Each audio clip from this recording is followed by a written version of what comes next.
சுகப்படல, வந்த இடமும் சுகப்படல. அடுத்தவரைன்னு எங்க அப்பா வச்சு தாங்கினா தங்க தட்டல.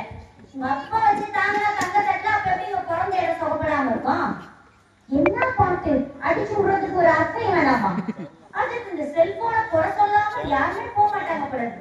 நான் கேக்குறேன், தூங்க போறாங்க ஸ்டேட்டஸ், சாப்பிட போறாங்க ஸ்டேட்டஸ், ஊருக்கு போற ஸ்டேட்டஸ், ஒரு ஸ்டேட்டஸ் விடாம பாக்குறீங்க. நீங்க என்ன வேலை பாக்குறீங்கன்னு நான் கேட்கிறேன். எல்லா ஸ்டேட்டஸையும் பாக்குறாங்க அவரு. இதுல நான் கேட்கிற செல்போன் பிரச்சனையா தானே இருக்கு. இப்பவே அந்த பேக்கெட்ல இருக்கிற எடுத்து எங்ககிட்ட கொடுத்துருங்க. உங்களுக்கு தானே பிரச்சனை. எதுக்கு நாங்க வாங்கிக்கிறோம், நீங்க நல்லா இருங்க. ஏங்க ஸ்டேட்டஸ் பாக்குறதும் பார்க்காததும் தனிப்பட்ட மனுஷனோட விருப்பம். அதை பார்க்காம இருக்கலாம்ல. உங்களை யாரு பார்த்துட்டு போராட்டம் போராட்டம் சொல்றது? நாங்க பார்க்காம இருக்கோம், பூந்தோட்டம் சொல்றாங்க. எல்லாம் நம்ம கையில இருக்கு. போராட்டமும் பூந்தோட்டமும் நம்ம கையில இருக்கு. நடுவர்களே, ரிதன்யா அவர்களுடைய வாழ்க்கையை அவர் முன்னா வச்சு சொன்னார். ரிதன்யா அவர்களுடைய வாழ்க்கையை வச்சு போராட்டம் தான் அப்படின்னு. ஏன் போராட்டம்? இதுல ஒரு உளவியல் இருக்குங்க.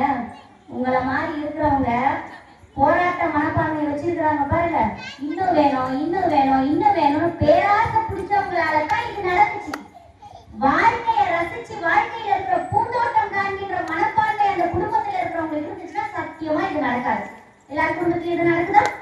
எங்கேயோ ஒரு இடத்துல நடக்கிறத தூக்கிட்டு வந்து வச்சு, அதாவது 100 பேருடைய வாழ்க்கையில 99 பேர் சரியாதான் போயிட்டு இருக்காங்க. அந்த ஒரு பேர் சரியில்லைன்னு வச்சுக்கோங்க. அந்த ஒன்றை தூக்கிட்டு வந்து வச்சு 99 பேருக்கும் காமிச்சு சரியில்லை சரியில்லை சரியில்லைன்னா அப்ப யார் சரியில்லை?